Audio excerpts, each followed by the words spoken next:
mí el buen periodismo es un bien social y es la garantía que tienen las personas de que se respete su derecho a estar bien informado.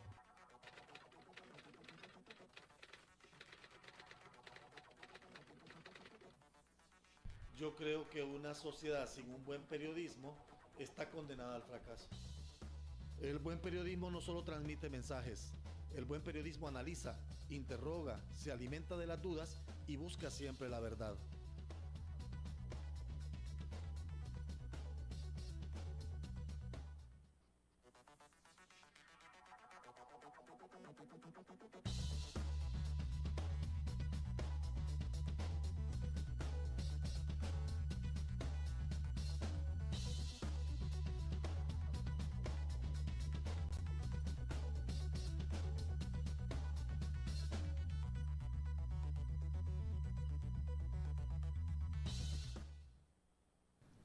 Hola, ¿qué tal? ¿Qué tal? Buenas noches, bienvenidos a Diálogos. Yo soy Aldo Romero y es un gusto darle la bienvenida a todo nuestro auditorio a nivel nacional e internacional en esta cadena televisiva que hacemos domingo a domingo junto a Maya TV y TVH Internacional para Honduras y para el mundo, y por supuesto también 19 estaciones de cable en los Estados Unidos que retransmiten nuestro programa domingo a domingo.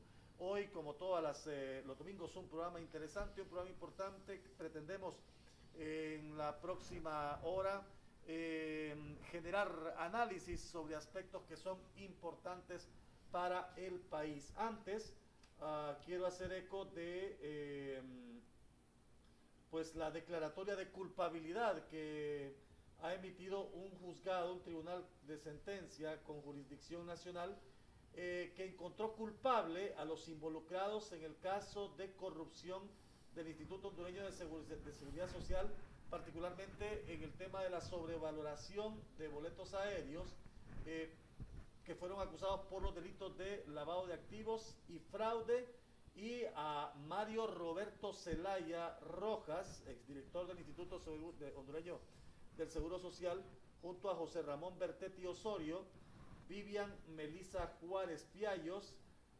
Michelle Alejandra Rojas Flores y John Charles Bográn Velázquez, fueron condenados a 32 años de prisión por los delitos de lavado de activos y fraude.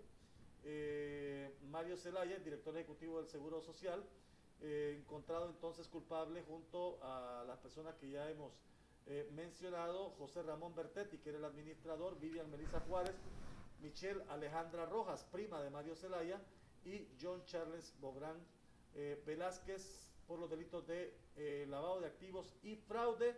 Esta es la segunda condena en firme en contra de Mario Zelaya. Ya la anterior había sido también por los delitos de lavado de activos, fraude y tenencia de armas ilegales, por los cuales se le decretó una pena de 13 años más 32, ya lleva 45 y todavía le faltan 6 casos más por los cuales debe ser juzgado el señor Mario Zelaya. No obstante, otra de las acusadas, la señora Suset Atuán Rojas, queda absuelta del delito de lavado de activos en perjuicio de la economía del Estado, por el que venía siendo acusada, y como consecuencia recibe fallo absolutorio a su favor, por lo que la defensa ha procedido a solicitar la inmediata libertad de la acusada, la cual deberá hacerse efectiva en los próximos días si no hay apelación por parte del Ministerio Público. El vocero de la MASI, el señor Juan Jiménez Mayor, posteó en su cuenta de Twitter, muy complacido por este segundo fallo condenatorio en contra de los implicados en el caso del Seguro Social, y dijo don Juan Jiménez Mayor: segunda condena en contra de los implicados de la corrupción del IS. Muy buen trabajo en comunicación, en comunión con el Ministerio Público, haciendo alusión de que la MASI pues está también encima de este caso, aunque hay quienes dicen en las últimas semanas que la MASI se ha involucrado más en temas de carácter político y otros, y ha dejado en un segundo plano el tema del Seguro Social, que es casualmente el tema por el cual se genera la llegada de la MASI al país. Pero bueno, una segunda sentencia condenatoria y esta bastante fuerte, 32 años de cárcel para Mario Zelaya, José Ramón Bertetti, Vivian Melissa Juárez, Michelle Alejandra Rojas y John Charles Bográn Velázquez. Bien, vamos de inmediato al tema. Esta semana se desarrolló en Estados Unidos la cumbre por la seguridad y la prosperidad, el Triángulo Norte de Centroamérica reunido con representantes de los gobiernos de Estados Unidos y de México. Vamos a hablar sobre ese tema. Tengo aquí a mi invitado, el licenciado Graco Pérez, a quien es un gusto saludarlo. Ya habíamos tenido la oportunidad de hablar vía teléfono en el programa, pero qué bueno que hoy está con nosotros y que podamos analizar lo que pasó en esta cumbre y otros elementos que sin duda alguna van a generar controversia o que siguen generando controversia, como el tema del TPS, porque en esta cumbre Honduras hizo lobby, como comúnmente se le conoce, para poder lograr la renovación del TPS, aunque algunas declaraciones de funcionarios norteamericanos no son nada halagadoras. ¿Cómo ve en primera instancia los aspectos torales de esta cumbre? Estados Unidos dice, bueno, voy a de repente recortar un poco la ayuda financiera, pero voy a fortalecer la seguridad en la frontera contra el narcotráfico y contra los migrantes. Doctor, bueno, igualmente muy buenas noches y un placer estar en este programa interesante, foro para analizar esta temática que ha mantenido atento a la población hondureña y también a nuestros compatriotas en los Estados Unidos. El nombre es ya una señal clara de hacia dónde se dirige la cooperación de Estados Unidos en esta temática, porque lo que se conoció como la cumbre de Miami ya no se denomina solamente plan para la prosperidad, es plan para la prosperidad y seguridad. O sea que ya se nos quita un poco esa nebulosa en el sentido que era solamente una situación de tipo económico. Aquí estamos hablando de un tema de seguridad y especialmente de seguridad para los Estados Unidos. Porque el tema migratorio y el flujo de migrantes ilegales hacia el territorio norteamericano es precisamente un tema de seguridad. Y el señor Kelly lo dijo en su momento, que los temas que se iban a tocar eran seguridad, narcotráfico, tráfico de personas, migración, el tema ambiental y crimen transnacional. O sea, estamos más concentrados en el tema de seguridad y el tema de prosperidad, como usted bien lo menciona, se redujo la cantidad de dinero que se había mencionado. Si hacemos un poquito de historia, primero hablaban de 1,000 millones, luego se bajó, se aprobó 750, ¿sí? Y el siguiente año ya eran 650 y ahora se proyectan 460 que tienen que ser aprobados todavía. O sea que desde el primer desembolso de 750 estamos hablando de una reducción del 39%, casi 40%. Y ahora, desde el último desembolso al que podría ser este de 460 millones, estaríamos hablando casi de un 30%. Y que es un dinero que no pasa por los gobiernos, sino que es manejado por las agencias de cooperación. Y es un dinero que pienso yo va a ir más orientado precisamente al tema de seguridad, porque ellos mencionan asegurar las fronteras.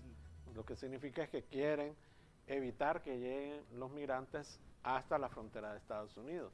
Por eso en esta ocasión también hay que notar, se invita a México, porque México es determinante en esa temática de los migrantes y seguramente la frontera de Estados Unidos se traslada al sur de México, o sea que la frontera para los migrantes ilegales va a estar entre Guatemala y México.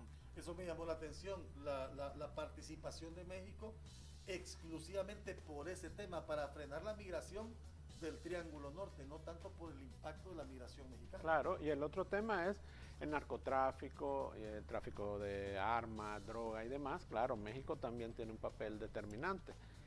Ahora, ¿cuáles son los errores que cometemos nosotros? Si recordamos en un momento de la campaña política, el señor Trump cuestionó fuertemente al gobierno de Estados Unidos y a los migrantes mexicanos. Centroamérica en su totalidad, y en el caso de Honduras, guardaron silencio, no se le brindó apoyo a México. Entonces, en este momento que México podría ser un interlocutor de Centroamérica, especialmente el Triángulo Norte, ante Estados Unidos, porque Estados Unidos lo considera un aliado muy importante en este tema, no tiene ningún compromiso con la región, porque en el momento que debimos apoyar a México no lo hicimos. Ahora, la pregunta mía con este tema de México es, de hecho, México está deportando gran cantidad de migrantes centroamericanos del Triángulo Norte hacia los respectivos países. México se está convirtiendo como en un filtro. Claro. Ya México entró a ese tema de la cacería de migrantes. El hecho de que Estados Unidos ahora lo ponga como una barrera para que el tráfico migratorio no pase más allá de sus fronteras, lo convierte también ahora en un bloque, en un muro y en un peligro, también un riesgo para nuestros migrantes. Sí, ahí hay dos elementos. Definitivamente cada vez es más peligroso para los migrantes, cada vez es más caro y claro, entre más difícil atravesar ahora el territorio mexicano, se convierte en una situación de mayor riesgo para los migrantes. Y el otro tema es que precisamente es más barato para Estados Unidos apoyar a México y que las deportaciones se hagan vías terrestres. Correcto, que estar esperarlos en la frontera, capturarlos, enviarlos vía aérea. Entonces hay muchos factores aquí y por otro lado hay que ser claros, ¿no? Todos los países lo que buscan es su interés nacional. O sea, no hay que cuestionar lo que está ocurriendo. Simplemente Estados Unidos, desde la posición de Estados Unidos, está velando por sus intereses y está aplicando las leyes. Y yo creo que en el caso del señor Trump, como él no es un político realmente, su lenguaje es un poquito más directo y eso es lo que a veces choca, ¿no?, con la mayoría de la población.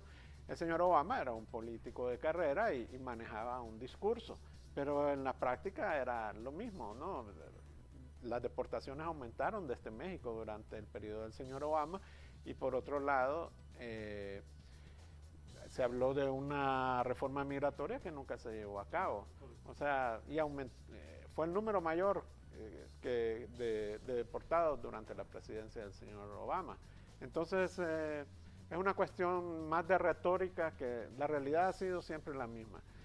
El migrante ilegal está sujeto a la deportación en cualquier momento. Okay. Así. ¿Cómo, antes de que vayamos analizando un poquito las conclusiones, los elementos en los que concluyó la cumbre, cómo entender esa, en menos de un año, rápida disminución de los recursos financieros aprobados por Estados Unidos para el Triángulo Norte como parte del Plan Alianza para la Prosperidad? Y dos, el incorporar el tema de seguridad implica que Estados Unidos está modificando el acuerdo inicial. Bueno, en cuanto a los recursos, lo había anunciado el señor Trump, que iba a reducir en 30% toda la ayuda. Y no solo es para Honduras, no solo es para el Triángulo Norte, no solo es para el Plan Alianza para la Prosperidad. Es una política del señor Trump. Incluso, bueno, lo está haciendo con Europa, lo está haciendo con sus aliados en Asia y demás. O sea, eso es una política de Estados Unidos, porque él cree que los países tienen que hacer más que simplemente estar esperando que Estados Unidos les dé cooperación para que resuelvan sus problemas. Y ahí va un poquito el tema de prosperidad también. Él está incentivando a la empresa privada de Estados Unidos para que invierta en estos países. O sea, el dinero no debe salir del gobierno de los Estados Unidos, sino que sea producto del trabajo en los países, dada la inversión que debería de venir. Pero para eso, claro, está ligado el tema de seguridad y otras condiciones.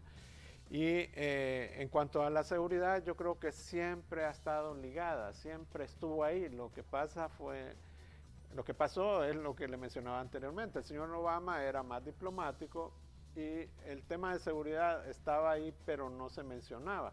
Pero desde el primer momento, cuando se anunció este plan, yo tuve esa opinión y lo manifesté en muchas ocasiones, que el objetivo es evitar que salgan los migrantes hacia el territorio de Estados Unidos. O sea, tratar de, por todos los medios, no solamente creando oportunidades, mejorando las condiciones de seguridad, sino que también asegurando la frontera. Porque no es posible, si usted lo piensa como Estado, que a través de sus fronteras haya un flujo de personas que no es controlado, porque ahí mismo están fluyendo armas, drogas, comercio, todo tipo de cosas. Entonces se convierten las fronteras y nuestros países en una amenaza para la seguridad nacional de Estados Unidos, especialmente en el tema terrorismo. Hay quienes dicen que el Triángulo Norte salió perdiendo en esta cumbre. Bueno, yo creo que se ha mantenido prácticamente. Fíjese Por el hecho de que los temas son los temas que ocupan urgentemente la agenda de Estados Unidos. Muy poco los temas de interés en la agenda del Triángulo Norte. Pero el problema es que nuestros países y nuestros gobiernos no tienen una política exterior definida hacia Estados Unidos. En el caso de Honduras, ¿qué más tenemos con Estados Unidos? Solo el Plan Alianza para la Prosperidad y ahora seguridad. Sí. Pero no hay más. Entonces, si usted llega a una reunión donde ellos ya tienen su agenda, se la imponen, porque ustedes no tienen nada escrito, nada en su agenda para decirle, mire señores, yo quiero que hablemos de estos temas. Incluso el TPS no fue tocado directamente. No, ya estaba ahí el tema. Todo el tema, sí, pero y si hablamos, hablamos de migración, tiene que estar el TPS. Entonces, lo que sucede es que nuestros gobiernos no tienen esa dimensión y no tienen la fortaleza para sentarse ante la primera potencia mundial, hay que reconocerlo, Estados Unidos, y hacer que también se toquen los intereses de este lado. Entonces llegamos y el señor vicepresidente de Estados Unidos dijo, esta no es una cumbre de cooperación, esta no es una cumbre de cooperación, aquí no venimos a definir cuánto les vamos a dar o cuánto no, aquí venimos a ver cuáles son los problemas y cómo los resolvemos, y estos son nuestros problemas. Si Centroamérica no dijo, bueno, estos son los nuestros, veamos cómo coincidimos y cómo podemos manejarlo. El lenguaje de ellos, 3 retos comunes, dijeron ellos al final de la conferencia, que el tema de la narcoviolencia, el tema del tráfico de personas y el otro tema era corrupción. Sí, los 3 temas como fundamentales que salen en las conclusiones, que son los retos comunes. Sí, son los retos comunes, pero son los retos comunes en el sentido que eso es lo que le afecta a ellos. O sea, el narcotráfico, la corrupción y los migrantes, eso es lo que les está afectando a ellos. O sea, ellos no tienen, o sea, ese flujo es el que se produce desde Centroamérica hacia Estados Unidos. O sea, ellos no tienen su preocupación, y hay que decirlo claramente, digamos, la prosperidad, claro, les preocupa, porque si hay prosperidad, y lo dijeron, si hay prosperidad en Centroamérica, si hay gobiernos más transparentes, si no hay violencia, va a haber menos migración. Ese es el resultado. Y lo que interesa es el resultado. Ahora, todo eso lo tienen que hacer nuestros gobiernos. O sea, ellos aceptan que Centroamérica es la vía de paso en el tema del narcotráfico y que eso puede generar violencia. Pero digamos, en el tema económico, ¿qué responsabilidad tienen los Estados Unidos? Si ellos tienen un mercado abierto para nosotros, tenemos un acuerdo de libre comercio. Si no lo aprovechamos, no es problema de ellos, es nuestro problema. Y en el otro tema, entonces, pues ellos aportan en lo que pueden, pero la verdad es que nuestros países ya están pasando de ser simplemente de tráfico. Esa es otra situación. Ese discurso se nos va a acabar muy pronto. Nosotros ya no solo somos tráfico, no solo somos vías por donde circula la droga. Se queda aquí, ya hay producción, ya hay laboratorios, sí. O sea, nos estamos convirtiendo en otra cosa, ya no podemos es que se produce en el sur y se consume en el norte. No. Ese discurso pronto se nos va a acabar. Sí, porque ahora ya incluso narcolaboratorios, en cultivos sociales en el interior del país. Ya se han encontrado cultivos. Y es que el problema nosotros lo vemos de una forma muy simple y aislada. Y claro que esto se va a incrementar, por ejemplo, en el tema de seguridad. Pensemos en función que está aumentando la producción de coca en Colombia. Por otro lado, con el tema de los acuerdos de paz, estos grupos irregulares van a tener que buscar otras zonas donde operar. Está bajando el consumo de coca en Estados Unidos. Fíjate qué curioso, está bajando el consumo de coca en Estados Unidos. ahora están consumiendo más heroína, que es a un nivel de clase más alta. Entonces, hay más producción en el sur y menos consumo en el norte. ¿Qué va a pasar? Si hablamos de oferta y demanda, el precio baja y aumenta el consumo en estas regiones que antes eran solamente tránsito. Entonces, yo creo que el problema hay que verlo de una forma más integral y no simplemente como esa responsabilidad compartida, que así le llaman eso, a ese tema, responsabilidad compartida diferenciada, y asumir nosotros realmente nuestro futuro. O sea, no es cuestión de que si Estados Unidos nos da, nos ayuda, cuánto y qué, sino que qué estamos haciendo nosotros, porque es nuestro país y nadie nos va a venir a resolver los problemas. Aquí en esta cumbre quedó muy bien marcado el camino, el rumbo que Estados Unidos ha definido para ambos temas, para tema de narcoviolencia y para tema de tráfico de personas.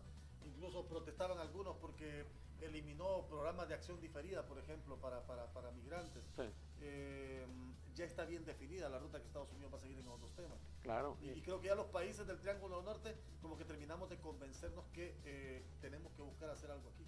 Sí, es correcto. Y ya eso, inmediatamente él tomó otras acciones con los temas, como algunos beneficios, por ejemplo, para los padres que tenían hijos nacidos en Estados Unidos. Eso es parte de de todas las leyes que están cambiando y que van a tener al final un gran impacto. Pero no se está viendo de esa forma. Incluso ahí está el tema del TPS. El tema del TPS, porque ya el mensaje ha sido enviado. La Cancillería de la República dice que todos los países tienen condiciones diferentes y tal. Ok, ¿qué es lo que ha sucedido? Haití se lo extendieron por 6 meses. Sí, Haití fue por un terremoto más reciente, creo que 2010 por ahí. Entonces, nosotros es el huracán Mitch de 1998, o sea, ya casi tenemos 20 años. Y lo ha dicho el señor Kelly. Estamos hablando de un estatus de protección temporal. 20 años ya superó cualquier temporalidad, es casi una generación. Claro, la preocupación la entendemos nosotros acá, pero existen también muchos países que quieren un estatus de protección, existen otros que quieren entrar a esa situación, y yo creo que es un mensaje claro. Fíjense que yo creo que lo que está haciendo el gobierno de Estados Unidos con este tipo de avisos es un mensaje en el sentido de que se va a extender por un corto periodo. Y seguramente, si yo pienso como una persona que está bajo protección especial, bajo el estatus del TPS en Estados Unidos, yo pensaría la próxima ampliación, si sucede, independientemente del tiempo, que seguramente será más corto, podría ser la última. Entonces, si yo me pongo en los zapatos de esos migrantes, voy a decir, ya no me inscribo, porque esta es la última. ¿Para qué me voy a inscribir? Quedó registrado. Sí, quedó registrado, mejor desaparezco. O sea, la gente que se va a inscribir va a ser mínima. Y después, ¿para qué quiere un estatus de protección temporal para un número muy reducido de personas? Ya actualmente anda 57,000. Empezó como 120,000, 120,000. Sí, eran 120,000. Ahora quedó casi a la mitad, póngale la mitad.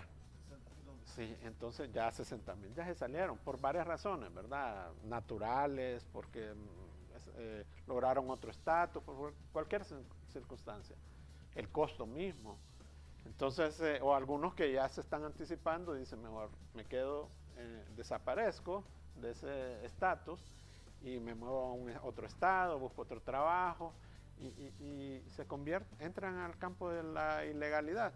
Entonces, prácticamente lo que se debió haber hecho durante estos 20 años. No lo van a hacer hoy, sí. No lo van a hacer en una reunión con el vicepresidente actual de Estados Unidos, cuando hubo condiciones mejores para tratar de lograr otro estatus, con un presidente más afín a la migración, tal vez con mayor grado de simpatía en el Congreso, en el Senado, con organizaciones fuertes, con medios de comunicación. Se pudo haber hecho algo. Ya a esta altura, yo creo que ya está todo escrito. Eso, ¿cree usted que los gobiernos dejaron pasar esa oportunidad de lograr hacer transicionar hacia un estatus más estable a los hondureños que estaban bajo TPS? ¿O pensaron que el TPS iba a ser una figura migratoria permanente y descuidaron el hecho de solicitar la permanencia de estos hondureños? Porque recuerdo, el mismo gobierno de Obama fue muy abierto en el tema migratorio. Cuando el expresidente Maduro con el expresidente Bush también había cierta relación, cierta afinidad. Dejaron pasar esa oportunidad, perdieron esa visión los gobernantes. Yo creo que sí. Yo creo que nos acostumbramos a que se renovaba constantemente, se extendía. Que primero era por 12 y después Exacto. era por 18 meses. Exactamente. Después, bueno, año y medio. Y después lo vamos a volver a renovar y así hemos estado. Pero no pensamos en la temporalidad. O sea, yo creo que sí se desperdiciaron. Quizá, no lo sabemos, tal vez no se hubiera logrado. Porque no solo Honduras, no solo El Salvador, no solo Nicaragua tienen ese estatus. Hay países africanos, hay países en todo el mundo que tienen estatus de protección temporal. Quizás no lo hubiéramos logrado, pero desde los consulados quizás se hubiera hecho un trabajo, porque cada caso es diferente, para apoyarlos y ver de qué forma ellos podían optar a algún tipo de estatus que les diera una permanencia. Y tratar de tener una política exterior clara hacia Estados Unidos. Yo creo que esa es una de las principales desventajas que tenemos nosotros. Viene un gobierno, toma unas decisiones, viene otro gobierno, toma otras decisiones. Entonces, Estados Unidos no puede confiar en nosotros como un aliado que en cualquier momento puede cambiar su posición. Y si tuviéramos una visión más clara y con las fortalezas que tenemos, porque cuando esto pasa, muchos empiezan a pensar, sí, pero Honduras es el único país que tiene una base militar de Estados Unidos. Sí, pero somos muy amigos del señor Kelly. Pero hay que pensar en función del interés de los Estados Unidos. Y hubo momentos en la historia que Honduras era más determinante para Estados Unidos de lo que es ahora. De hecho, el señor Trump está viendo los problemas en Medio Oriente, en Asia, la misma Europa. O sea, no está viendo hacia América Latina. Y designa al señor vicepresidente, pero realmente es el señor Kelly el que está manejando la situación, porque es el que conoce la región. Conoce la región, exactamente. Exacto, sí, entonces ahí vemos el nivel de importancia. En el caso del señor Obama, bueno, nunca fueron recibidos solo los presidentes del Triángulo Norte. Siempre estuvieron sentados los tres. Y en esta ocasión, pues los recibe el señor vicepresidente. Todavía no se han sentado con el presidente.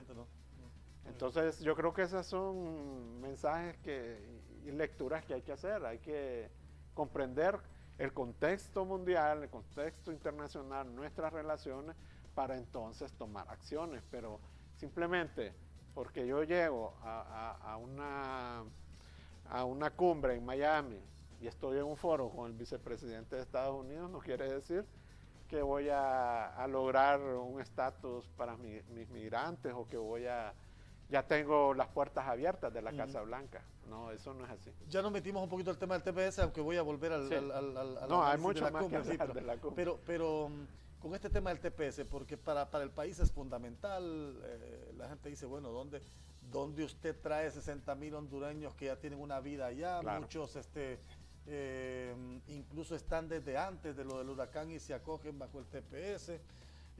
¿Dónde usted trae 60,000 hondureños? ¿Qué pasa con esas 60,000 familias? La preocupación mayúscula cuando el señor John Kelly, de quien se decía es un amigo de Honduras, en 2 ocasiones hace llamados de advertencia con el tema del TPS. Y en una primera dice, el TPS fue un acuerdo de protección por lo sucedido en el huracán Mitch. Pero el huracán ya pasó, dice, ¿verdad? Y esa protección no será permanente, tienen que regresar a sus países.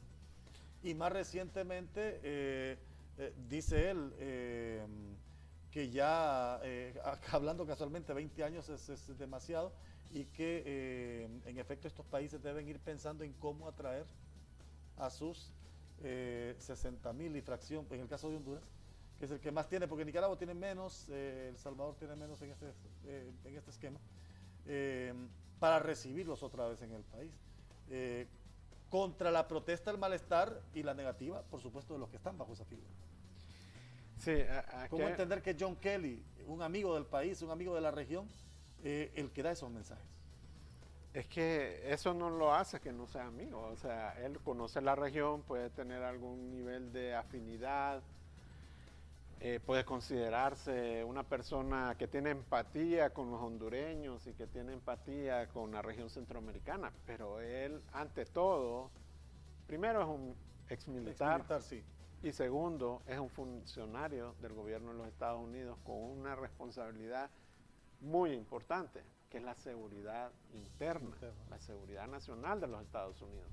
Entonces él primero tiene que pensar como estadounidense, no en este tipo de situaciones no hay elementos emocionales, sentimentales, es una cuestión pragmática de interés nacional, de seguridad nacional, y en este caso de los Estados Unidos. Entonces, bien lo menciona usted, el TPS surge por el huracán Mitch. ¿Cuál fue el efecto del huracán Mitch? Una destrucción de la estructura económica del país. Entonces, claro, de repente las personas se encontraron sin trabajo, destruida la economía del país, entonces se produce un flujo de migrantes a Estados Unidos. Ok, ahora tenemos otro elemento, usted mismo lo dice. ¿Qué va a hacer esa gente si regresa?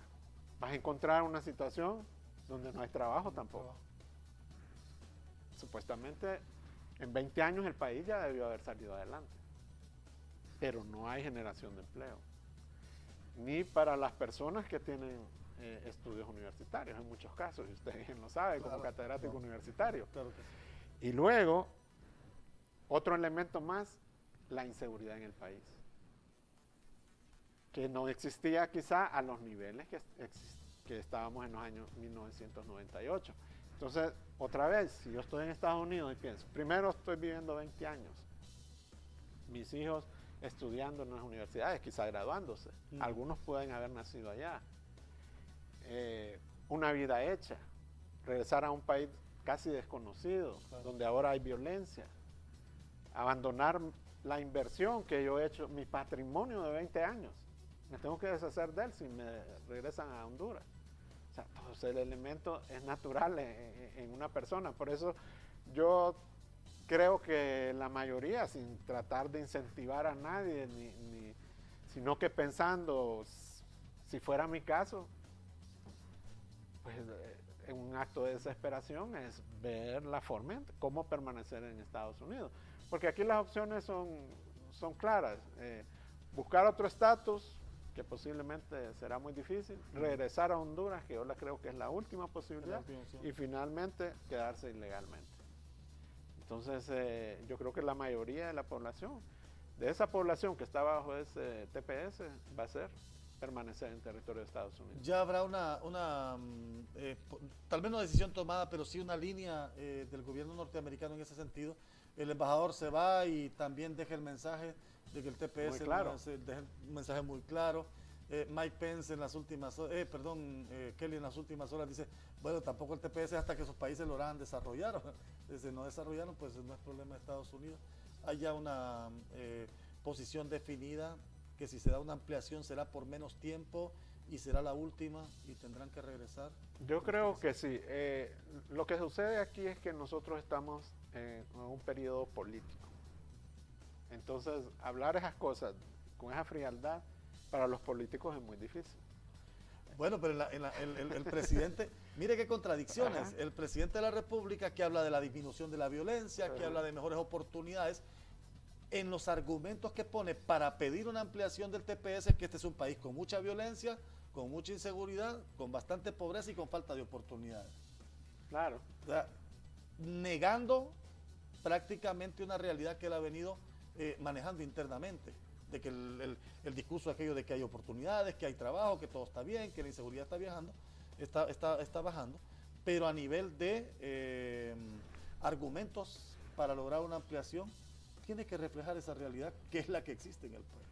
Es que esa es la situación cuando tienen que hablar en esos foros, tienen que usar ese tipo de argumentos, pero aquí en el país se maneja otro escenario totalmente diferente, que en ocasiones uno piensa, bueno, ¿y de qué país están hablando? Porque no es el país en el cual yo vivo y el que yo conozco. Entonces tiene que aflorar todo ese tipo de situaciones. Si eso fuera verdadero, imagínense una persona que vive en Estados Unidos, que tal vez tenga ahorros, que tal vez ya ha adquirido algunas destrezas, que tiene otro tipo de formación, hijos que se han graduado en universidades de alto prestigio en Estados Unidos. Hombre, claro, voy a regresar a mi país con todo este conocimiento, con el capital que tengo, con la experiencia que tengo, voy a venir a hacer aquí los mejores negocios. Pero evidentemente no es así, porque lo primero que se piensa es en el tema de la inseguridad. Claro, claro. Si los pequeños emprendedores, los pequeños empresarios tienen grandes dificultades con algunos temas como la inseguridad, el tema de la extorsión, por ejemplo. Entonces, ¿cómo va a pensar una persona que vive en Estados Unidos y que puede salir prácticamente a cualquier hora de la noche, de la madrugada, de su trabajo, o de sus estudios, o de paseo, o solamente porque quiere ir a caminar por las calles y no le va a pasar nada, venir a nuestro país, donde a cierta hora ya tiene que estar en su casa, con los portones cerrados, candados y demás, porque la inseguridad no le permite incluso asistir a algunos lugares ni a divertirse, porque ya en horas de la noche prácticamente en la ciudad se convierte en un desierto y uno no encuentra autoridad tampoco. Para Estados Unidos, este grupo que está bajo el TPS es un grupo de preocupación, es un grupo que le quita el sueño, por el contrario, no es un grupo productivo, un grupo que aporta, un grupo que paga. ¿Medirá con la misma vara este grupo específicamente? No, evidentemente las personas que se han mantenido bajo el TPS lo han hecho porque no han cometido delitos, porque han sido personas productivas, pagan impuestos, tienen un trabajo, son personas que no tienen ninguna falta. Pero yo creo que esto es parte de esta política integral y es un mensaje claro, porque imaginémonos que en este momento dijeran, ok, a estos 60,000 los vamos a dar una situación de permanencia. Esperemos que no suceda, pero el día de mañana se presenta un terremoto, un huracán, otra situación en otro país, le dan también esa posibilidad. Entonces todo el mundo va a pensar en función de que ese es el camino más fácil para permanecer en Estados Unidos. Y por otro lado, hay que pensar que las personas que están bajo este estatus están de repente ocupando espacios para otras personas que también necesitan entrar. Entonces ese es un ciclo, porque no es que se suspende, no dicen cancelamos el estatus de protección temporal, no. Hay otros países. La misma Guatemala quiere tener un estatus de protección temporal. Lo tiene Honduras y lo tiene El Salvador, lo tiene Nicaragua, pero no lo tiene Guatemala, por ejemplo. Por cierto, a esta cumbre asiste el vicepresidente de El Salvador, no asiste el presidente. Por razones desconocidas, no sabemos, especula mucho, pero también eso le baja un poquito de nivel a la conferencia. Y los otros países que son invitados precisamente para llamarlos a ayudar a que venga inversión al país. Ayudar, o sea, siento que Estados Unidos necesita más apoyo de otros países. Él no quiere cargar con todo el peso que significa el tema de la región centroamericana, incluso México, y estos temas de narcotráfico, migrantes y demás, porque ellos están concentrados en otras cosas. Hay que ser claro, o sea, la región no ha sabido posicionarse como una región importante para los Estados Unidos. Correcto, y Estados Unidos ya definió que su tema prioritario es seguridad. Es seguridad. Es seguridad. Y Estados Unidos. Claro. Entonces, el presidente Trump, imagínense si le retira ayuda a la OTAN, a Europa, y tiene problemas con Europa, y tiene problemas con otros países. ¿Qué podemos esperar nosotros? Si nosotros no somos un tema de alta seguridad, sí lo somos por la carga de migrantes. Claro. Ese es el único tema. Y el narcotráfico que genera violencia y todo lo demás. Pero como le digo, ya incluso, mire, el mundo cambia. Veamos temas, por ejemplo, el petróleo en su momento. Para Estados Unidos era vital la zona de Medio Oriente, el tema petróleo. Cuando él se convierte en uno de los mayores productores de petróleo, ya la región de Medio Oriente no le interesa mucho. Pero ahora viene el problema del terrorismo que surge en esa región. Entonces otra vez vuelve a poner los ojos allá. Entonces la cercanía con Estados Unidos no garantiza que ellos saben como potencia su nivel de influencia que tienen en la región. No necesitan más. Entonces más bien es un llamado de atención, señores. Ya les ayudamos 20 años con este estatus, más toda la colaboración que les damos. Por supuesto. Porque ustedes no salen adelante.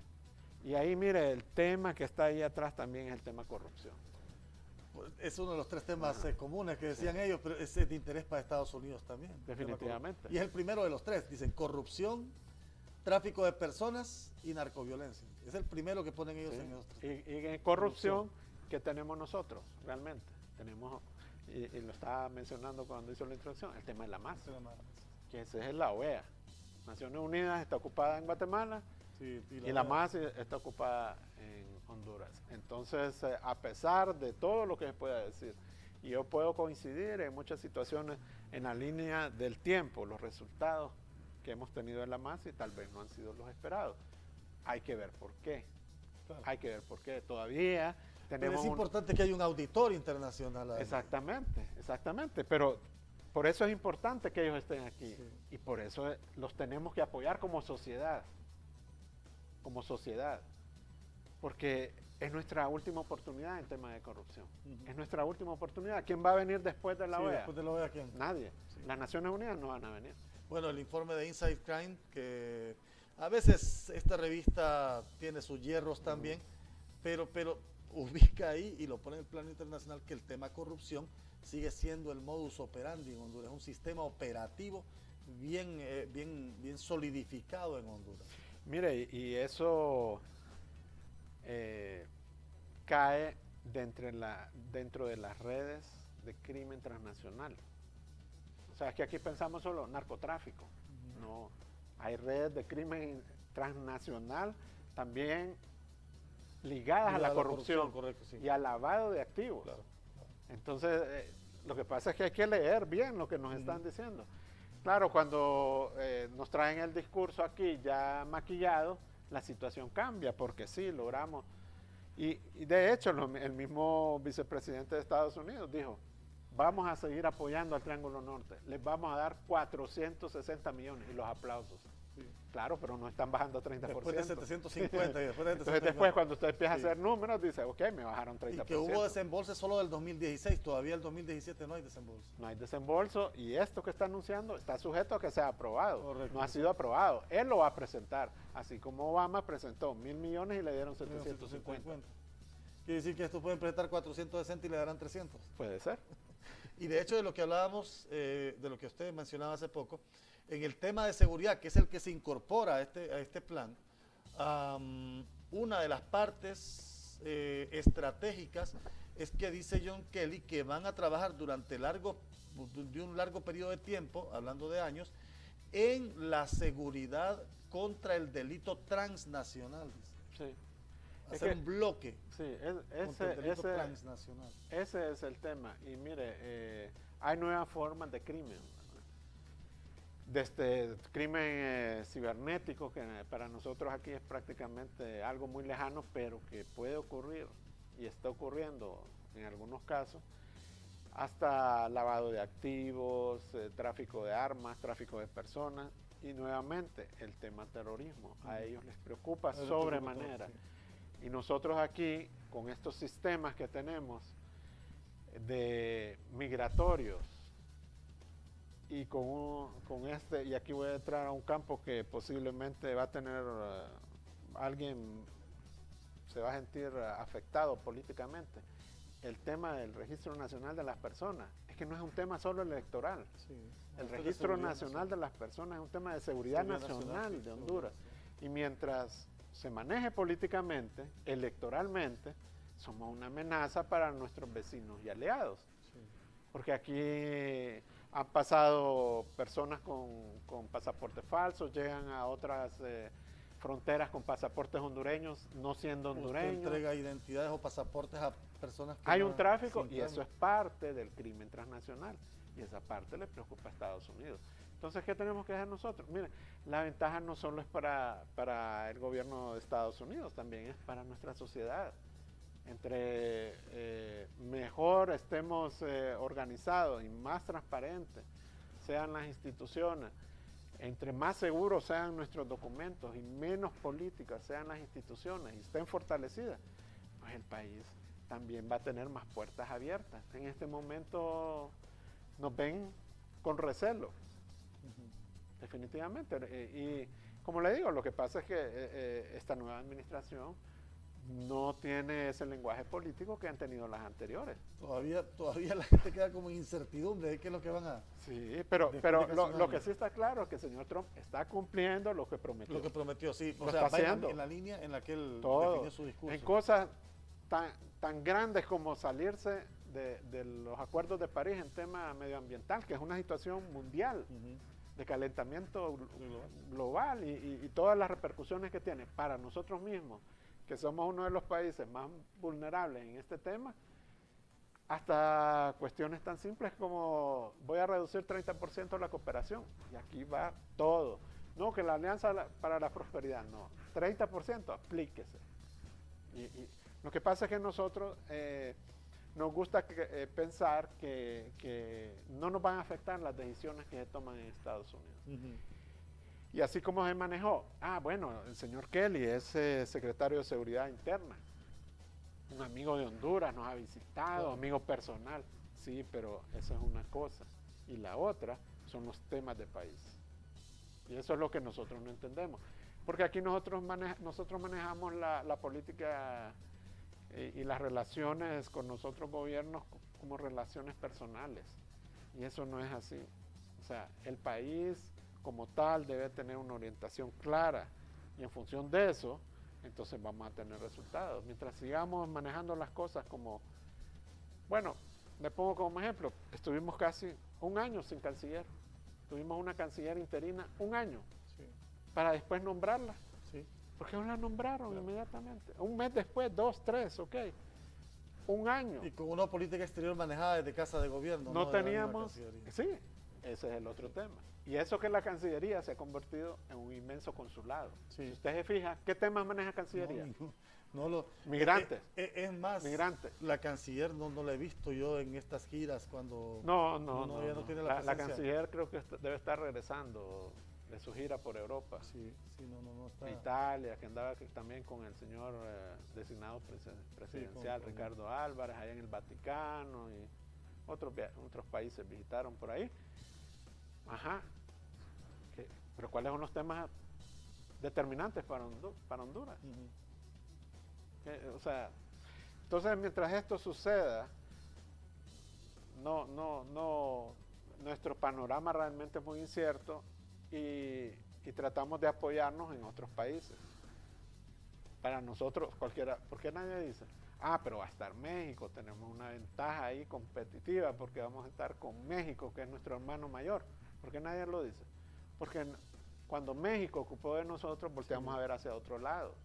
Entonces, eso es parte de no tener una visión y no pensar en el futuro y no pensar en función de país. Si no es lo que me conviene, me voy a quedar callado. Todos los países centroamericanos desaparecieron del mapa porque creían que Trump no los estaba volteando a ver. No lo estaba volteando a ver así. Es decir, mejor que voltee a ver a México, y que no nos mire a nosotros. Sí, porque si yo levanto la cabeza va a decir, también te da. Sí, y creo que por ahí México también, el discurso que da México después de esta cumbre, es el de fortalecer también la parte fronteriza de ellos. Bueno, es decir, Claro. si esto me va a estar generando un problema a mí, entonces yo mejor detengo este problema y me quito el problema con el grande. Claro, es que nosotros le podemos generar un problema y un beneficio. Claro. Si ellos logran reducir el flujo de inmigrantes y hacen ese trabajo de deportación de este territorio mexicano, obviamente las relaciones con Estados Unidos se van a ver incrementadas y también los recursos que se les puede otorgar a Estados Unidos a México. Hablaron ellos, y es un discurso que también ha manejado México, en el tema seguridad, de fortalecer la seguridad ciudadana mediante nuevas tecnologías de seguridad fronteriza. Sí. ¿A qué se estaban refiriendo con este tema? Mire, cuando el señor Trump habla de este muro, yo siempre he pensado en un muro virtual. Ahora hay cantidad de tecnología que puede ser utilizada, que no se convierte en una barrera física, sino que virtual. Entonces puede ser implementada por parte del gobierno de México, con la cooperación de los Estados Unidos. De hecho, Estados Unidos tiene todo esas, y ellos lo dijeron, es que antes estaban acostumbrados a pasar por nuestras fronteras porque no estaban vigiladas. No estaban vigiladas, ¿verdad? Entre comillas. Ahora se ha reforzado todo ese tema de seguridad. Entonces, todo parece indicar que México va a crear ese muro virtual con tecnología, ¿no? Okay. No va a construir un muro, sino que ahora la tecnología permite cualquier tipo de cosas, ¿verdad? Con drones y demás, y sensores, no tienen que estar patrullando, y obviamente ya se conoce las rutas que utilizan los migrantes, y esto es lo que está haciendo también más peligroso la salida de los hondureños. Fíjense que finalmente Kelly dijo, el mensaje que ustedes se tienen que llevar, les dijo a los presidentes de Centroamérica, es que no deben venir ilegalmente al territorio de Estados Unidos. Ese es el mensaje que le deben dar a sus conciudadanos. ¿Por qué? Porque están poniendo en riesgo sus vidas, porque seguramente no van a alcanzar el territorio de Estados Unidos y menos el sueño americano. De hecho, bueno, ya algunas personas están decidiendo quedarse en México. Cuando logran cruzar y encuentran tan difícil llegar hasta Estados Unidos o con un alto riesgo de perder la vida en ese intento, prefieren mejor quedarse en Estados Unidos. Perdón, en México. Sí, sí. Porque México les ofrece oportunidades. Sí. Para un mercado informal, ¿verdad? Y todavía hay generación de trabajo. El asunto es que México va a correr su seguridad fronteriza a la frontera con Guatemala. Claro, no, eso es definitivo. Para evitar el paso hacia su territorio. Y en eso va a tener todo el apoyo del gobierno de los Estados Unidos. Eso es evidente. O sea, querer desconocerlo es no decirle la realidad y por supuesto de Guatemala también. Porque eso también le genera un problema a Guatemala, porque es paso obligado para México. Después el problema se va a generar en Guatemala. Se genera para Guatemala. Lo que están haciendo es hacerlos retroceder. Claro, claro. Es que en la medida que usted asegura la frontera, no solo garantiza, como le digo, que no van a haber tráfico de personas, sino que tampoco armas, drogas. O sea, usted resuelve una serie de problemas. Correcto, sí. Porque el problema es la vulnerabilidad. Lo aleja todavía más de su frontera. Exactamente. Entonces, bueno, les voy a ayudar, pero que el problema no llegue hasta mi frontera. Porque una vez que aquí tengo un problema. ¿Y qué fue recordemos qué fue lo que generó toda esta situación y este plan Alianza para la Prosperidad? Los niños migrantes. Si antes no teníamos ningún plan con los Estados Unidos. Sí. Claro, cuando ellos tuvieron esa crisis de los niños no acompañados, que sí viajan acompañados por coyotes, entonces ellos dijeron, bueno, ¿qué pasa aquí? Hay que hacer algo. Están viniendo demasiados niños en estas condiciones y se convierten en un problema para ellos. Entonces, ahí es cuando aparece el plan Alianza para la Prosperidad, pero antes estábamos muy cómodos esperando las remesas que sumaron casi 4,000 millones de dólares el año pasado, que ese es el otro problema.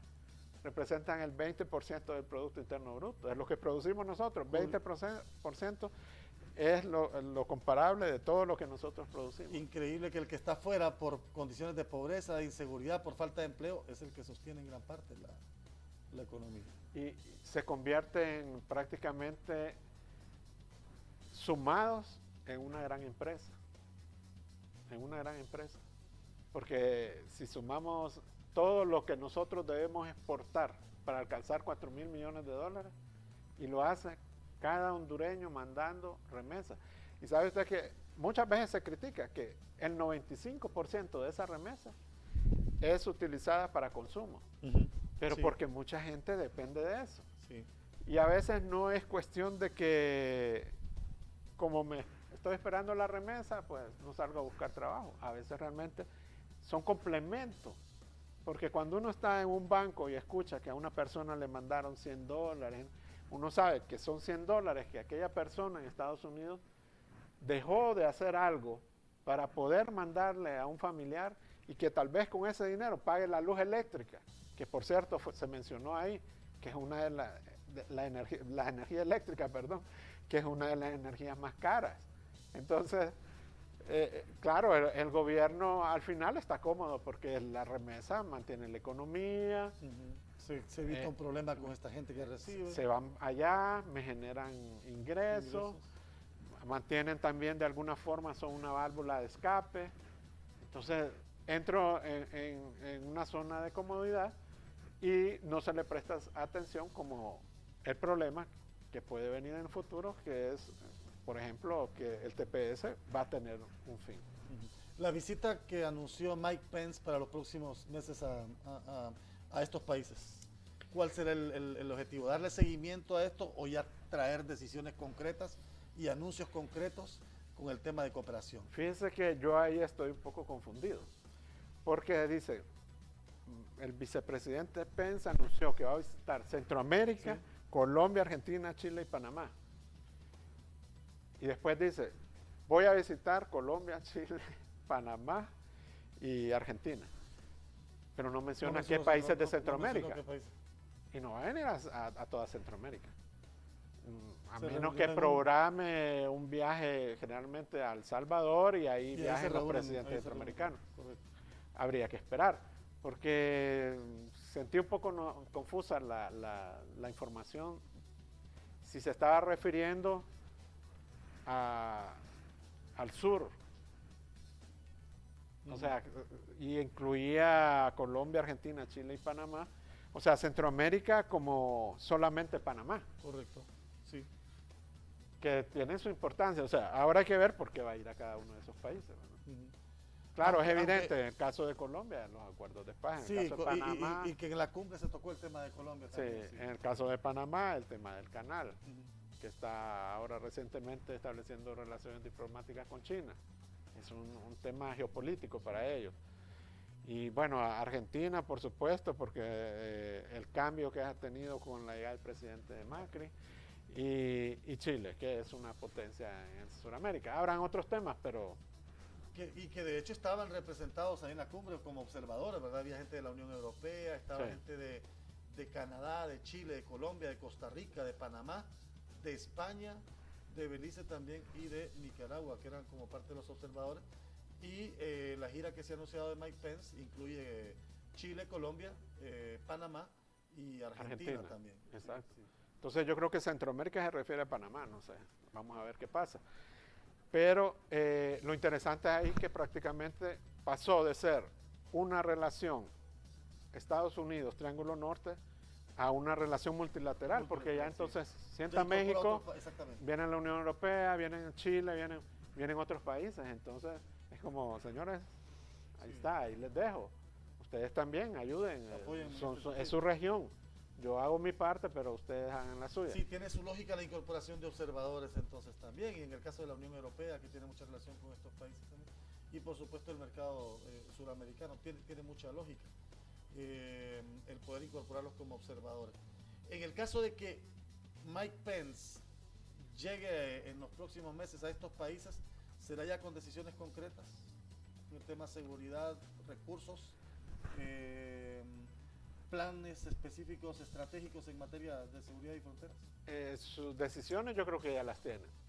O sea, precisamente la incorporación del señor Kelly, porque antes ¿con quiénes se reunían? Bueno, con el presidente o vicepresidente de Estados Unidos, en este caso estuvo creo que una persona del Tesoro, estuvo el vicepresidente. Estuvo el de Comercio Interior del Departamento del Interior también. Y estuvo el secretario del Interior. el señor Kelly, que eso se incorpora, o sea, si usted piensa en función de Triángulo Norte, de cooperación simplemente económica, ¿qué debería estar haciendo el señor Kelly en esa reunión? O sea, está ahí porque es un tema de seguridad nacional. Correcto. O sea, ese dinero está ligado al tema de seguridad nacional de los Estados Unidos. Por eso está el señor Kelly ahí. Y claro, los demás, el representante del señor Obama, el vicepresidente en este caso, el tema financiero y demás. Pero eso da ya la línea.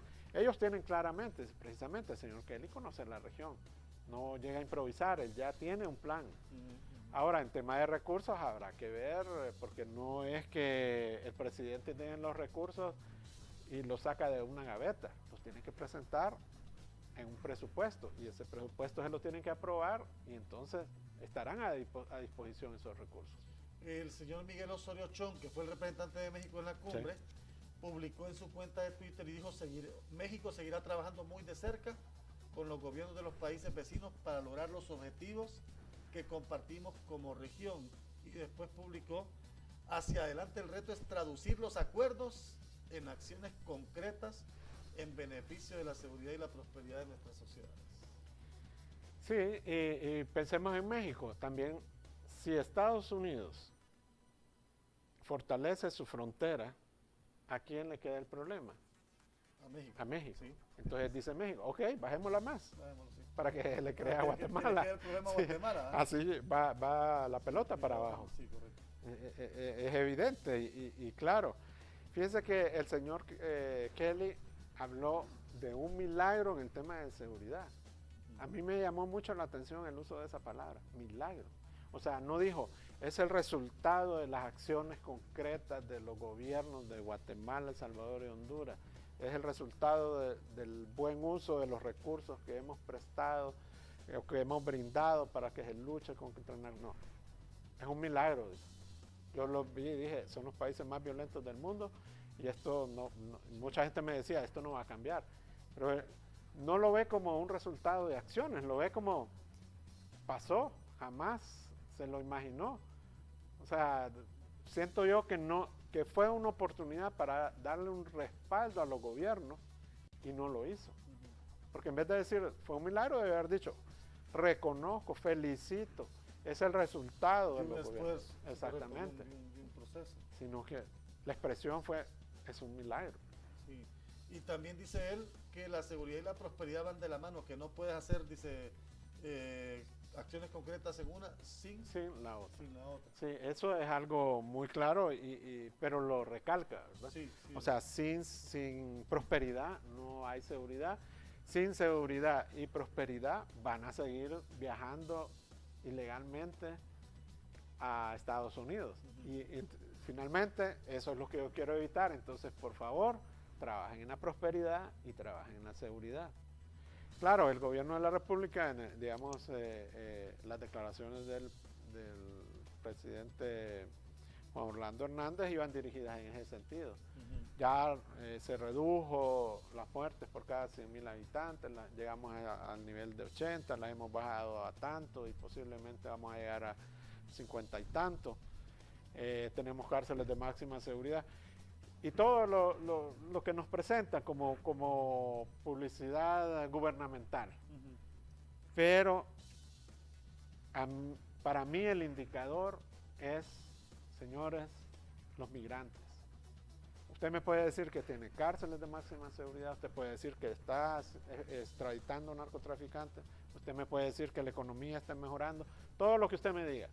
Pero ¿por qué las personas siguen migrando a los Estados Unidos? ¿Por qué siguen así? Porque no hay, y ellos lo dicen, porque no hay oportunidades y porque hay inseguridad. Así de sencillo. O sea, que ese es nuestro indicador. Cuando reduzca, no porque los están deteniendo en la frontera de México, sino porque ya la gente encuentra oportunidades y porque se siente más segura, entonces ya nadie va a pensar en arriesgar, en poner todo el dinero de una familia para que otro viaje y logre llegar a Estados Unidos y después quizás nos lleve a nosotros. Se va a romper ese círculo. Pero mientras aquí no haya oportunidades, prosperidad va a ser más lejano todavía. Ese es todavía un reto pero más. oportunidades y seguridad, mire, tenemos que acostumbrarnos que el Estado no nos va a resolver los problemas. Así como Estados Unidos no le va a resolver los problemas al Estado de Honduras, el Estado de Honduras no va a resolver los problemas a los hondureños. Pero tiene que crear las condiciones. Sí. Esa es su función.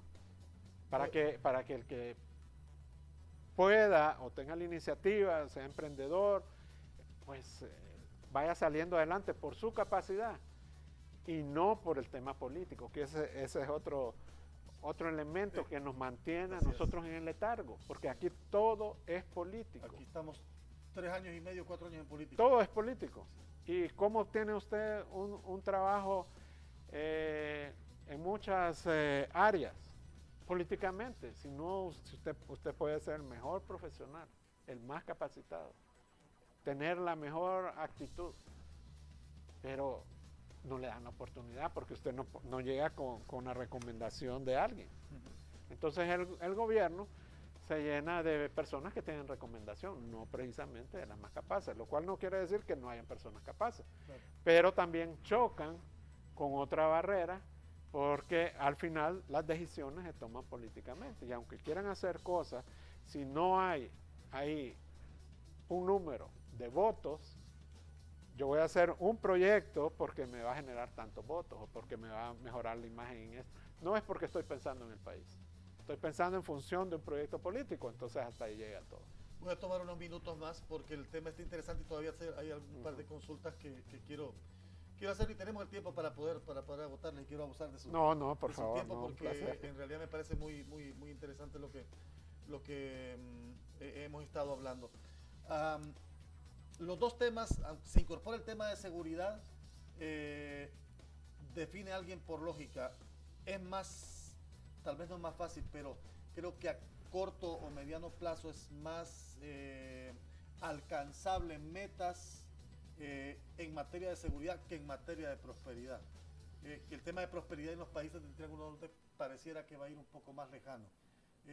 Dependen mucho estos países del aporte financiero, dependen mucho de la situación política interna del país, pero en el tema de seguridad hay que tomar decisiones ya y en esas el Triángulo Norte solo tiene que decir sí. Sí, fíjese que el tema de seguridad es determinante. Ellos lo ligan, ¿verdad? Sí. No va a haber prosperidad si no hay seguridad. Si no hay seguridad. Dicen que una va con la otra. Claro. Pero me parece que son más alcanzables, más reales o más fáciles de alcanzar las metas en seguridad. Y en todo caso va a ser más difícil el camino de la prosperidad si no hay seguridad.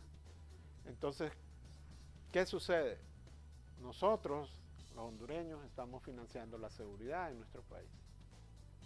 O sea, ¿qué más podemos hacer nosotros si con la tasa de seguridad estamos financiando todos los recursos para la seguridad prácticamente? Como sociedad, sí, correcto. Exacto, como sociedad, todos la estamos pagando.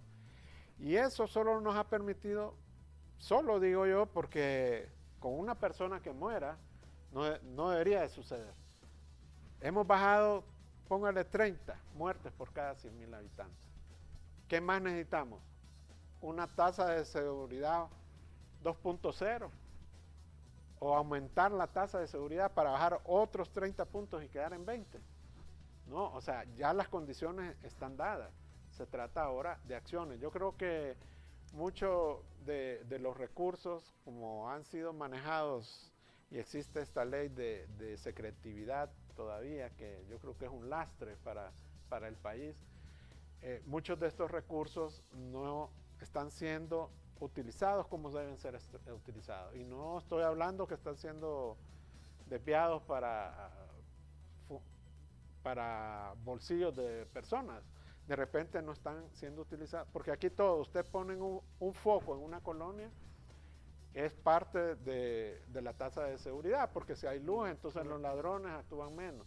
No existe realmente un plan. Yo creo que el país tiene las capacidades para hacerle frente a este problema y tenemos países amigos que estarían dispuestos a apoyarnos, pero por alguna razón siento yo que es suficiente para los estándares del gobierno tener solamente esta disminución porque nunca se había dado en historia, porque íbamos hacia arriba y ya se alcanzó un punto donde vamos para abajo. Entonces, dejemos eso ahí. Si se fija, ya nadie habla del tema de seguridad. Aunque mi percepción es que seguimos con un índice muy alto, porque basta abrir los periódicos o circular por la ciudad para darse cuenta. Fue un fin de semana bastante violento, por ejemplo, particularmente aquí en Tegucigalpa. Yo le voy a contar algo que sucedió el viernes. Yo circulaba por una calle muy transitada de la ciudad y de repente están 2 patrullas y ya no hay que regresar. No sé lo que pasaba y esta mañana leo en el periódico que lo que pasó es que habían a un joven lo habían lanzado de un vehículo. Entonces este tipo de cosas nos siguen dando esa percepción de que no estamos bien en materia de seguridad, y yo creo que ya se le dieron los recursos al gobierno. Lo que pasa es que se están distrayendo en otras temáticas que no deberían ser el objeto del gobierno de la República. Están concentrados en otras cosas y han dejado ese tema de seguridad ahí.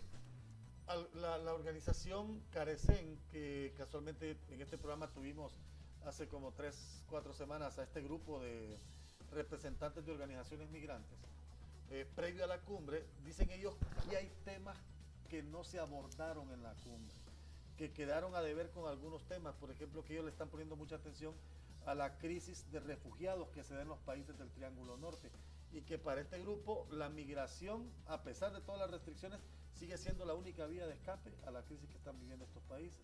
Que no se habló del tema humanitario, particularmente en este sentido, sino que el tema de seguridad lleva implícito el tema de restricción, y restricción a como dé lugar, y restricción bajo ciertas medidas, pero que no se abordó el tema humano con el tema migrante. Sí, yo creo que es correcto. Y por eso creo que los hondureños que están bajo algunos estatus o que están de forma ilegal, algunos lo hacen, algunos aplican algún tipo de visa humanitaria, de visa de tipo de algún tipo de protección, porque si retornan al país corre peligro su vida, y hay algunas figuras que pueden utilizar. Pero sí, yo creo que ha faltado iniciativa por parte de las autoridades, porque se podría aplicar. Lo que pasa es que eso tiene implicaciones, ¿verdad? O sea, reconocer, por ejemplo, darle un estatus humanitario a una persona sin vivir en un desastre natural, sin vivir en una guerra civil. O sea, prácticamente convierte al país, lo pone en una ventana de un país que está... muchos quieren decir que ya somos un estado fallido o que está en vías de serlo. Entonces sería prácticamente aceptarlo, y políticamente eso no es viable. O sea, porque otra vez aquí estamos pensando en función de política, sí, no en función de qué hacemos, ¿verdad?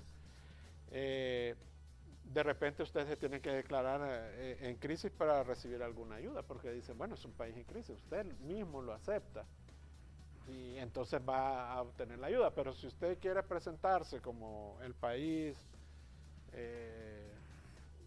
como se presenta en un video, todo muy bonito y virtual, entonces difícilmente, bueno, si estás bien, entonces, ¿qué ayuda necesitas? Que ese fue el discurso ahora en la cumbre, el discurso de Honduras y de los países del Triángulo Norte en la cumbre. Pero es eso, que no tenemos horizonte. Llegamos el otro error es pensar que, por ejemplo, el señor presidente puede manejar todos los temas y puede llegar ahí sin haber tenido un trabajo de lobby. No tuvimos embajador cuando tomó la presidencia el señor Trump. Sí, no había embajador, había encargado de negocios. Hace un par de meses. Hace poco lo juramentó, les recibió las cartas credenciales el señor Trump y lo juramentó el presidente. No tenemos, o sea, ¿qué es eso? Un país que ni siquiera tiene un embajador en mi país, y ahora viene a pedirme. O sea, son pequeños detalles que pueden pasar desapercibidos por mucha gente, pero que en ese mundo no pasan desapercibidos. El hecho de que a nivel del Triángulo Norte, Honduras aparezca como el líder de esta alianza norte centroamericana para hablar con Estados Unidos y con México, ¿le trae algún beneficio al país o es un beneficio más presidencial, más de perfil del mandatario hondureño? Sí, yo creo que también se nos ha querido vender esa idea. Yo no percibo que realmente sea el presidente hondureño el que lleva la voz cantante en esas reuniones. Yo no lo percibo así. Y creo que más bien de repente es un error hablar solo del Triángulo Norte. Yo siempre he pensado que la región centroamericana como tal, Guatemala, El Salvador, Honduras, Nicaragua, Costa Rica y si podemos Panamá, y si podemos República Dominicana, porque entre más somos más pesamos. Y haber hablado con México, entonces llegamos con más fuerza. Pero 3 países. Sí, y 3 países en crisis. Y en crisis. En crisis. Bueno, si viene Costa Rica, usted sabe, el presidente de Costa Rica se reunió con el presidente Obama en una reunión bilateral, solo ellos dos. Entonces, y Costa Rica que tiene una política muy definida con el tema migratorio. Exactamente. Y le voy a decir otra cosa, lo dijimos, en el caso de Honduras el 20%, las remesas representan el 20% del Producto Interno Bruto de Honduras. En el caso de El Salvador creo que anda por 15 y Guatemala por 10. O sea, nosotros somos los más necesitados. Claro, tenemos que alzar un poquito más la voz para que nos escuchen.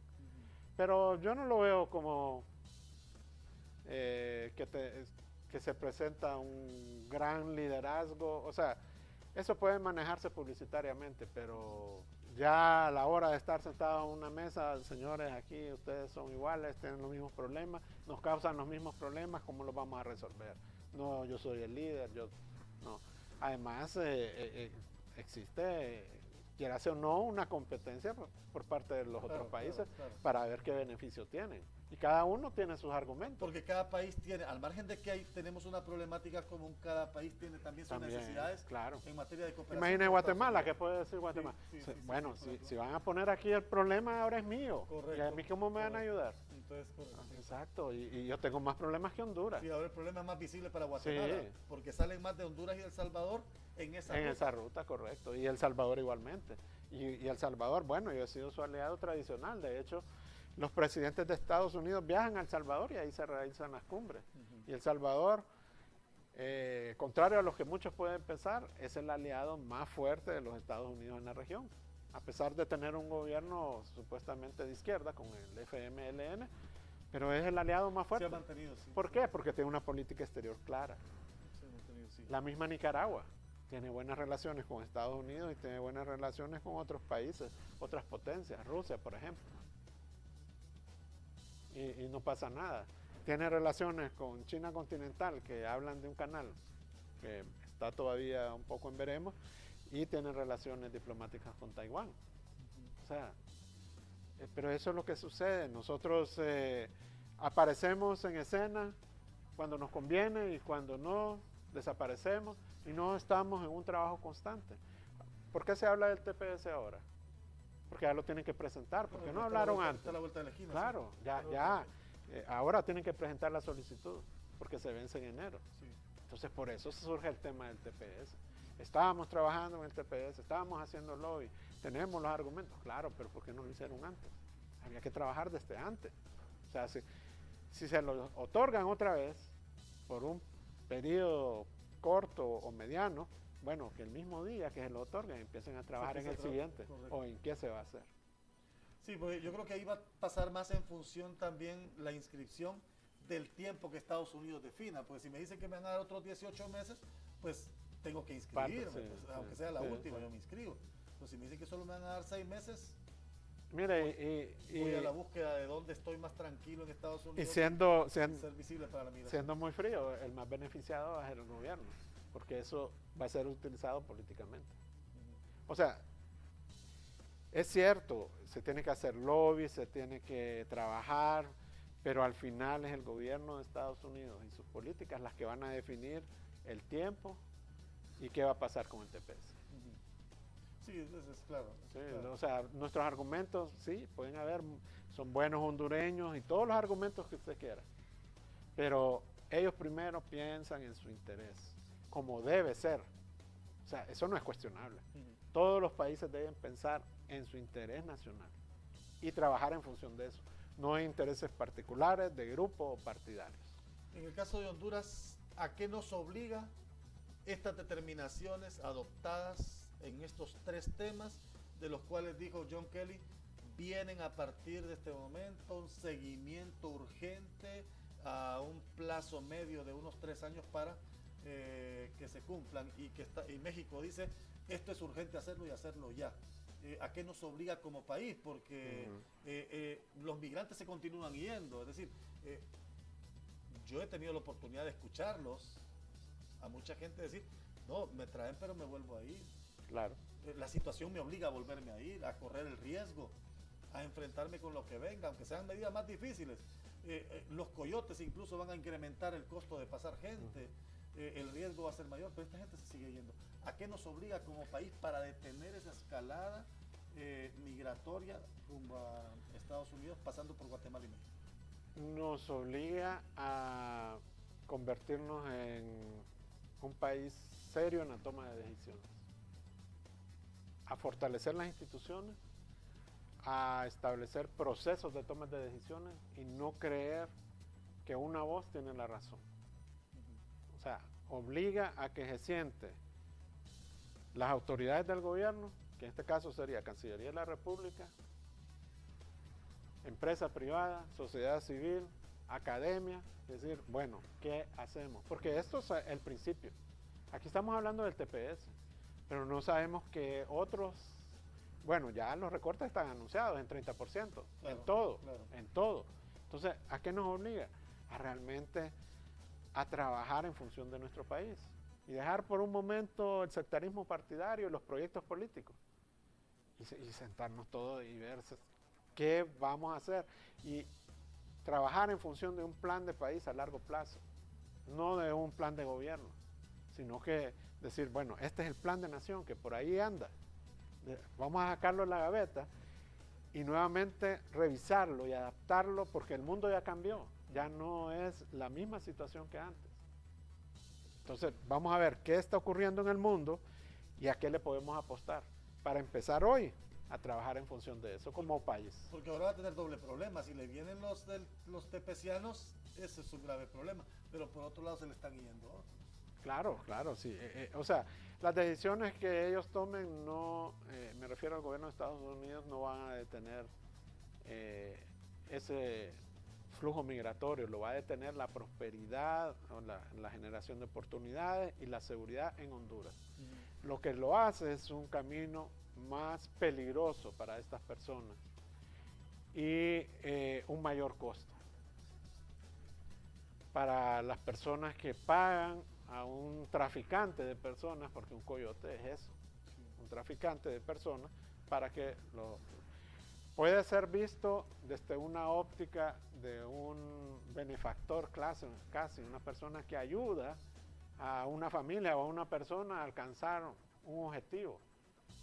Pero desde el punto de vista de relaciones entre ambos países se convierten en traficantes, que eso es lo que ellos quieren detener. Sí, voy cerrando con 12 elementos clave que salen también de la cumbre. El gobierno de Trump entonces deja en claro que mantiene una política de cero tolerancia a la migración ilegal. Sí, eso está claro. Está claro, cero tolerancia a la migración ilegal, y ha solicitado al Congreso de Estados Unidos más fondos para ampliar las operaciones orientadas a evitar el ingreso a su país. Eso de repente también obliga a la reducción de darme a mí para fortalecerme yo. Correcto, y también ese es el mensaje, ¿verdad? Te he estado dando cooperación, te he estado dando dinero. No has logrado prosperidad. Bueno, entonces te voy a quitar ese dinero y me voy a asegurar entonces de fortalecer mi frontera para que no sigan pasando personas. Sí. Es como la vía más fácil. Y por ahí va el discurso de Pence, ok, vamos a reducir la parte financiera, pero les vamos a ayudar mejor en proteger la frontera, pero lo que están haciendo ellos es quitarse. Sí, y la parte... Ellos encontraron la estrategia para quitarse un problema. Y la parte de la prosperidad, entonces llamo a otros cooperantes, llamo a la empresa privada y les digo inviertan en Honduras. Pero ok, el llamado es válido, pero nuevamente tiene que haber condiciones en el país para que venga la inversión. No es que como el presidente o el vicepresidente me sugirió que había un país que se llamaba Honduras, vaya a invertir ahí. Sí. Van a venir y van a ver, aquí no. Entonces hay que también crear condiciones. Y eso nuevamente empieza por la seguridad jurídica y la seguridad ciudadana. Pero no tenemos ninguna de las dos, desafortunadamente. Claro, y me envían el mensaje de que como no he logrado prosperidad con el apoyo que me han dado y tampoco en el tema de seguridad hemos alcanzado grandes logros, claro, aún financiándola como sociedad, entonces mejor entro por esta línea. Entonces hago el muro más alto. Sí, correcto. Y pongo muros donde no había. Esa es la única. Y no es un muro visual, no, es un muro virtual. Muro lógico. Claro. Es un muro que detiene muchas. Y se va a convertir en un muro virtual y van a poner toda la tecnología al alcance para evitar ese flujo masivo de personas. Sí, yo creo que a Estados Unidos le preocupó también un informe que publicó Naciones Unidas el mes pasado. Y fíjese que un dato interesante que aquí había subrayado yo, que en términos porcentuales el flujo de migrantes hacia Estados Unidos del Triángulo Norte sigue siendo fuerte. Sí. Y que ese flujo de migrantes ahora se ve incrementado por el número de mujeres que están emigrando ilegalmente, ya no solo por huir de la pobreza, de la inseguridad ciudadana, sino ahora por la violencia doméstica. También. Imagínense... ya es otra causal más de migración. Imagínense que estamos en una... Ya entramos en la etapa, por ejemplo, de huracanes. Todo este tema del calentamiento global. Ojalá que no suceda, Dios no lo permita, y se presente una situación de catástrofe natural. ¿Qué va a suceder? Si ahora que no tenemos una situación de ese tipo, las condiciones son tan difíciles, se imagina usted que sucediera algo, si somos un país tan vulnerable y lo vemos con las lluvias de estos días. Llueve 20, 30 minutos y las ciudades se convierten en un caos. Entonces ese es también un tema que hay que revisar. Las causales por las cuales las personas están migrando, en vez de disminuir, están aumentando. Le mencionaba yo, el huracán Mitch era una cuestión de catástrofe natural. Sí, fue más un fenómeno. Pero ahora ya le sumamos la inseguridad, ahora le están incrementando la violencia doméstica. Sumado a la pobreza, sumado al tema de violencia, la reunificación familiar.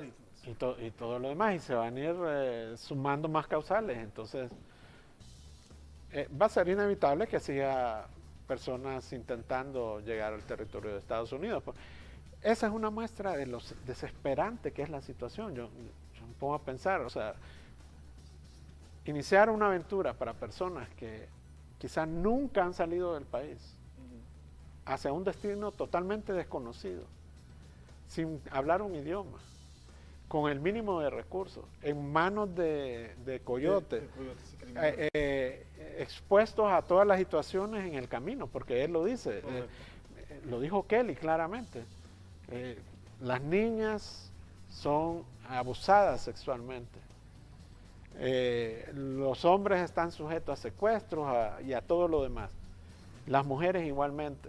Entonces, por favor, ya no envíen gente. Bueno, no envíen, sino que traten de generar condiciones para que la gente ya no siga saliendo. Y si no, ellos van a seguir fortaleciendo.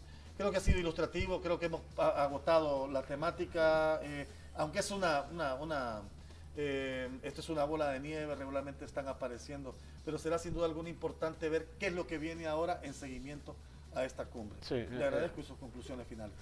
No, solamente agradecerle nuevamente la invitación, y yo creo que si antes no tomamos las decisiones que debíamos haber tomado, este es el momento.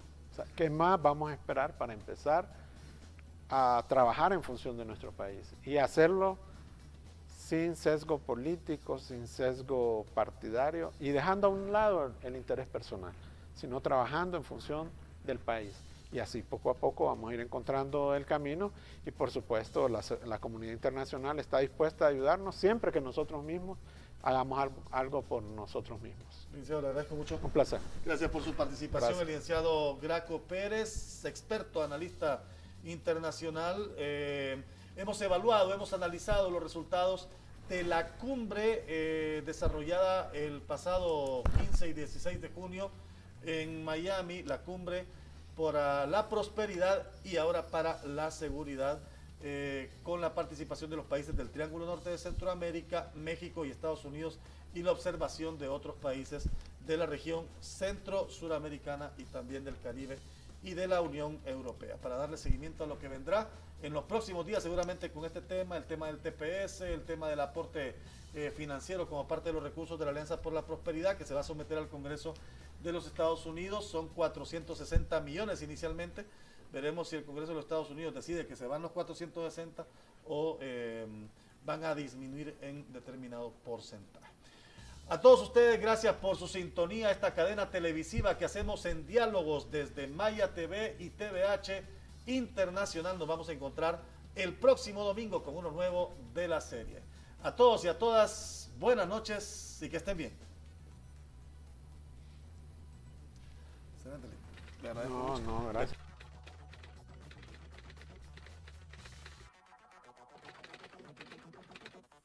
Para mí el buen periodismo es un bien social y es la garantía que tienen las personas de que se respete su derecho a estar bien informado.